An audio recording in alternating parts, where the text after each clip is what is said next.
Superman আমরা অনেক দেখেছি। পাইরেটেড কপির সুপারম্যান সেই শৈশবের স্মৃতিগুলোকে নস্টালজিয়ার মাধ্যমে জাগিয়ে তোলে। সেই সুপারম্যান যারা দেখেছিলেন, অভিভূত হয়েছিলেন অভিনয় দক্ষতা কিংবা স্পেশাল ইফেক্টের মাধ্যমে দেখা সুপারম্যানে, সেই তাদেরকে আজকে রক্ত মাংসের সুপারম্যান দেখালো নরওয়েজিয়ান গোলকিপার নিল্যান্ড।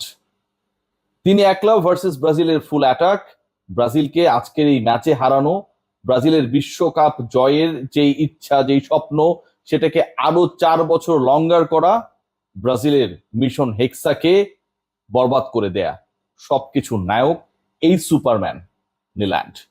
নিউ জার্সিতে আজকে সুপারম্যানের শো শুরু হয়েছিল। ম্যাচ যখন শুরু হয় ঠিক তখনই, আর শেষ হলো নরওয়ের এই জয়ের মাধ্যমে।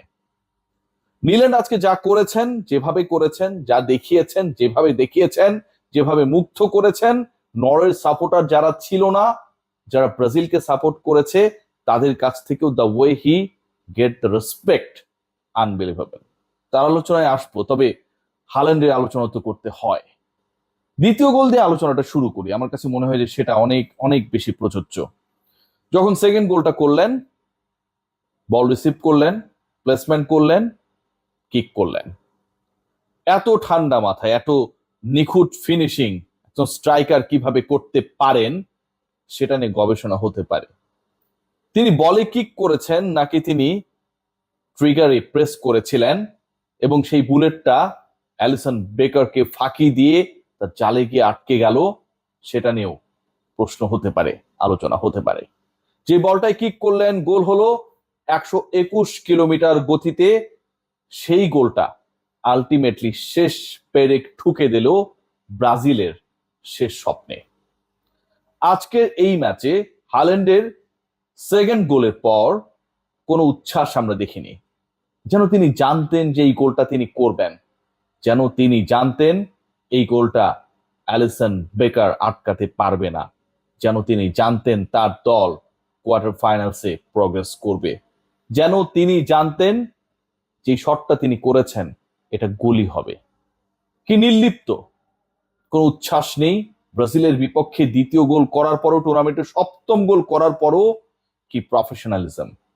যাদের বলা হচ্ছিল ভাইকিংস, ঠান্ডা মাথার খুনি, সেই নরওয়ে সকল স্বপ্ন শেষ করে দিল ব্রাজিল ফ্যান আর ব্রাজিল দলটার। এবার আবার একটু ডিসকাশনে আসতেই হয়।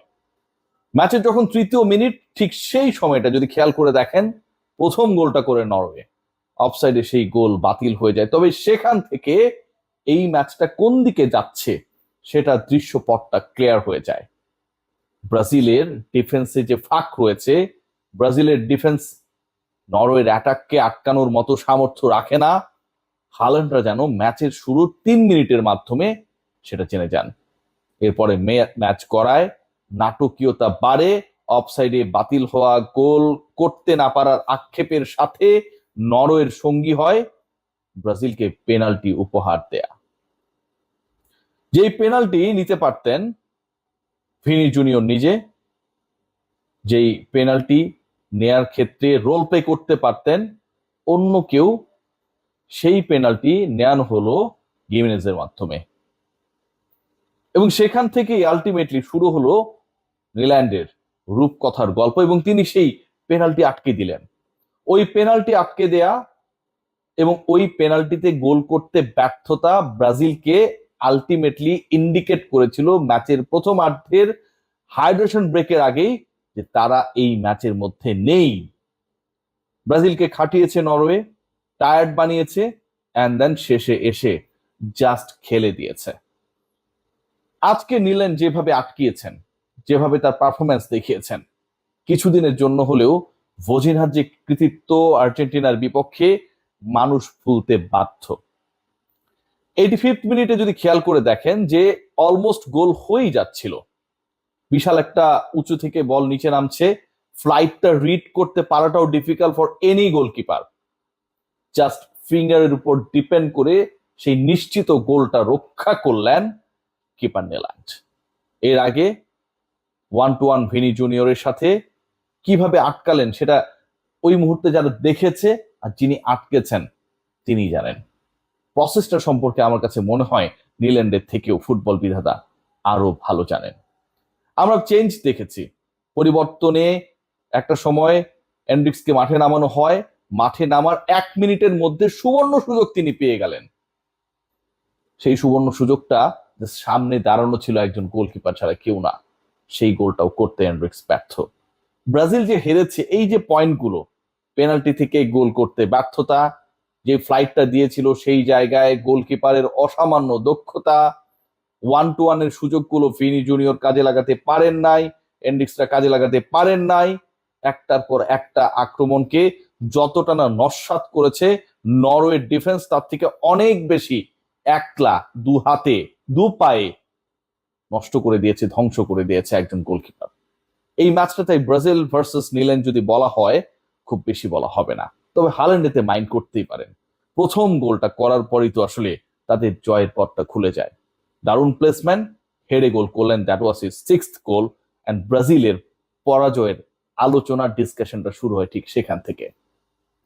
আজকের এই ম্যাচের আগে অনেক কথা হয়েছে, ব্রাজিলের 11 নিয়ে কথা হয়েছে, লাইন আপে কারা কোথায় থাকতে পারে সেই আলোচনা হয়েছে, রাফিনিয়া নেইমারকে নিয়ে অনেক ডিসকাশন হয়েছে। তার আগের যে ডিসকাশনটা ছিল কার্লো আনচেলত্তিকে কেন্দ্র করে, এবং তিনি বলেছেন যে তার কারো কাছ থেকে উপদেশ নেওয়ার দরকার নেই, প্রয়োজন নেই, কারণ তিনি সবকিছুর ঊর্ধ্বে, unless sir Alex Ferguson. Ancelotti কোথায় ভুলটা করলেন, কিভাবে ভুলটা করলেন? কোনহাকে খুব দ্রুত আমার কাছে মনে হয় যে সরিয়ে ফেলা হয়েছিল। এন্ড্রিক্সকে নামানো ওই সময়ের ডিসিশনটা যতটুকু আক্রমণের ধার বাড়িয়েছে তার থেকে 2 গোল রিসিভ করার পথে আমার কাছে মনে হয়, এবং ভিনি জুনিয়রের সাথে পার্টনারশিপ গড়ানোর ক্ষেত্রে একটা বড় বাধা হিসেবে দেখা দিয়েছে। তার থেকেও আনচেলত্তির সবচেয়ে বাজে ডিসিশন কি ছিল?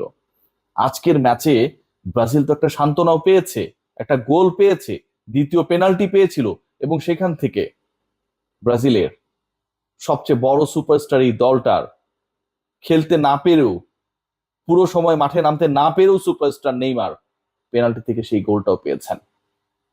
নেইমারকে যখন একটা দল দেখছে, ব্রাজিল যখন দেখছে যে কোনোভাবেই নরওয়ের ডিফেন্সকে পরাজিত করা যাচ্ছে না, কোনোভাবেই নরওয়েজিয়ান গোলকিপারকে ভেদ করা যাচ্ছে না, অ্যাটাকের ধার বানানোর জন্য নেইমারকে নামাতে প্রায় 70 মিনিট পর্যন্ত, সেকেন্ড হাইড্রেশন ব্রেকের আগ পর্যন্ত অপেক্ষা করাটা আমার কাছে মনে হয়েছে অপ্রয়োজনীয় ছিল। নেইমার মাঠে নামার পরে ব্রাজিলের আক্রমণের ধার বেড়েছে, নেইমার মাঠে নামার পরে ব্রাজিলের মিডফিল্ড অ্যান্ড অ্যাটাকের ক্রিয়েটিভিটি বেড়েছিল, নেইমার মাঠে নামার পরে ব্রাজিল যে একটা গোল শোধ দিয়েছে সেই গোলটা শোধ দেওয়া সম্ভব হয়েছিল। আনচেলত্তি সেই নেইমারকে 68 মিনিট পর্যন্ত বসে রেখেছিলেন, যখন তিনি দেখছিলেন যে কোনো সময় হাল্যান্ডরা অ্যাটাকিং হতে পারে, কাউন্টার অ্যাটাকে বিপজ্জনক হতে পারে। সবকিছু দেখে বুঝে যখন একজন কোচ তার দলের সবচেয়ে বড় সুপারস্টারকে, নেইমারকে মাঠে নামানো মানে শুধু অ্যাটাকের ধার বাড়ানো না, মিডফিল্ড থেকে বলের সাপ্লাই লাইন ক্লিয়ার করা না, নেইমারকে মাঠে নামানো মানে নরওয়ের কিংবা যে কোনো প্রতিপক্ষের অন্তত 2 জন ডিফেন্ডারকে বিজি করে রাখা, সেই কাজটা আনচেলত্তি করতে ব্যর্থ হয়েছেন, এবং তাই তাকে পৃথিবীতে এই মুহূর্তে আর উপদেশ দেওয়ার কেউ থাকবে না, কারণ ব্রাজিলের কোচের ওই জায়গাটায় তিনি থাকবেন বলে অন্তত আমি মনে করি না। বিশ্বকাপটা দারুণভাবে শুরু হয়েছিল, বাংলাদেশের মানুষের বিশ্বকাপ, ব্রাজিলের এই পরাজয়ের মাধ্যমে বাংলাদেশের অর্ধেক মানুষের বিশ্বকাপটা আজকের ডেটেই শেষ হয়ে গেল। অসাধারণ খেলেছে Netherland, Holland, Norway, but Brazil এত তাড়াতাড়ি আউট হয়ে যাবে, ওই পরিসংখ্যানের ফালতু তত্ত্বগুলোকে শেষ পর্যন্ত ভুল প্রমাণ করতে পারবে না, এটা কারো এক্সপেকটেশনস এর মধ্যে ছিল না। ব্রাজিল সাপোর্টারদের জন্য সময় হতো না।